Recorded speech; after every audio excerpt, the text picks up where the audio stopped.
Ramai orang tak buat baik bukan sebab tak mau, tapi sebab rasa apa yang dia boleh buat terlalu kecil. Tak bantu orang, duit tak banyak. Nak sedekah, diri sendiri pun cukup-cukup makan. Nak ubah dunia, rasa diri pun masih banyak kekurangan.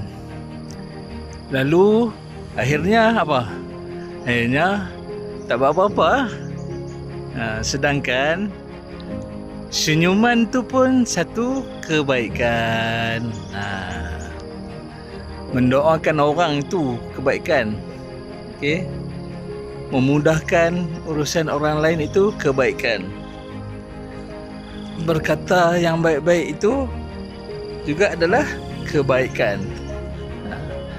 Kadang-kadang kebaikan yang kecil pada kita boleh jadi sangat besar pada orang lain. So, jangan pandang rendah pada kebaikan yang kecil, kerana yang memadamkan kegelapan bukan matahari sahaja, lilin kecil pun boleh memberi cahaya.